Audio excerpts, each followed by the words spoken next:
today we're at Union Station, and it's the 22nd day of our Diets for Humanity, and this is the day before Thanksgiving, so a lot of people are traveling, and as they go to see their families, I hope that they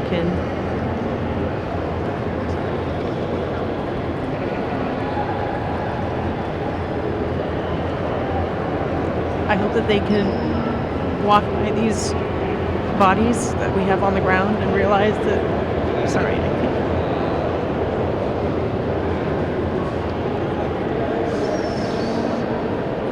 Today is a rough day.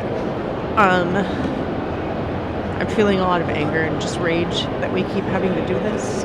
More importantly, that there's a genocide unfolding and people keep trying to justify it.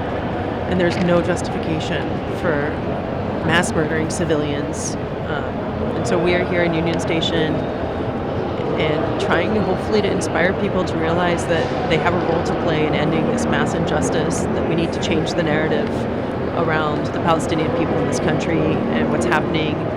We need to challenge our blind, unconditional support for the state of Israel and all of the horrible human rights violations, war crimes, illegal occupation, genocide, ethnic cleansing that it is doing with our endorsement as the United States. And Thanksgiving is a time for families to get together, and hopefully as people go to their families, as they walk by this visual stunt that we're putting on here, they'll at least think a little bit about the injustice that we're funding, and maybe even inspire them to learn, to look things up, to question what they have been taught to never question, to question why there's a genocide unfolding and what the U.S. role in it is and what's happening. And that's the biggest thing that keeps me inspired to keep doing this, despite the fact that it's hard. It hurts your back to lay on concrete for 22 days in a row.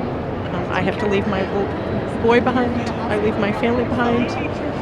It's impacting my own mental health and my job, but at the end of the day, I can't stay quiet and let this continue to happen.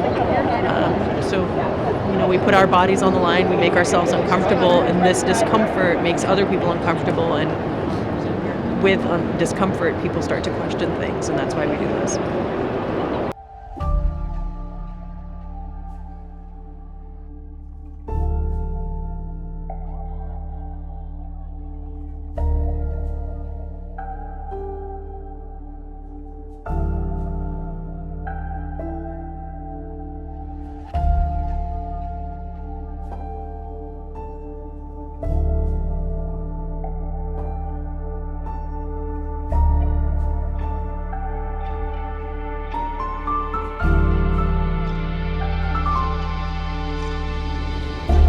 My name is SAMIYA, and professionally I do social impact strategy. I believe in activating people's sense of purpose and unlocking human potential of average people to change the world, and to realize that small, meaningful actions by so many people is what has the only thing ever in human history that has led to big-scale change. I grew up, big chunks of my life, fundamentally important parts of my life were in Syria. And there, obviously, it's an oppressive government. There's a lot of political sensitivity about what you can and cannot say, what opinions you can voice against the dictatorship.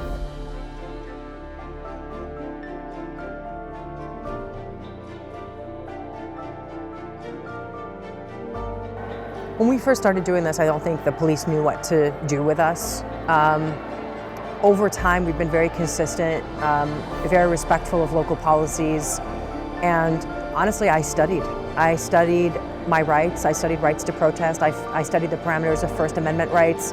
I also studied maps of land and where public and private property are, what the egress parameters are from each building. And it makes people very uncomfortable to have to walk around your bodies laying on the ground when they're trying to go to work. Our goal is not to be convenient. Our goal is not to make people comfortable. Our goal is to humanize what's happening in Gaza and to remind people of the cost of inaction. So that means making you uncomfortable. I'd like to think I'm relatively strong as a person, but when you're standing there holding a sign, not speaking, and someone spits on you or screams in your face or calls you a terrorist, you know, time and time and time again. He's that troll. It doesn't intimidate me, but it breaks my heart. I think he's drunk. No, please, Majo. Yeah. He's getting more arousal from us than guys. Seriously. What's the reaction? I know.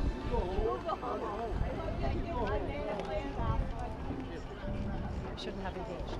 I regret that. What breaks my heart even more is that people walking by don't say anything or don't do anything or don't stop and say, that's not okay.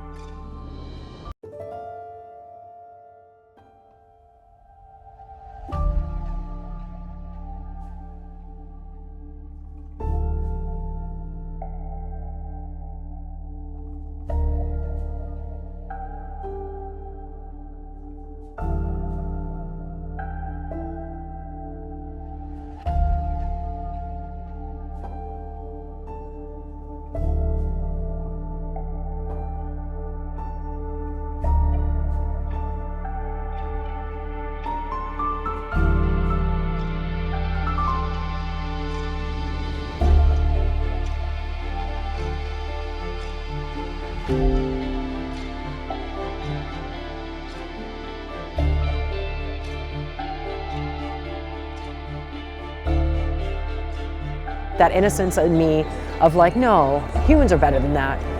I don't know why I haven't lost that innocence, but on the other hand, I'm actually really proud that I haven't lost that innocence, because it's that innocence that keeps me going. It's that innocence that makes me believe that a better world is possible.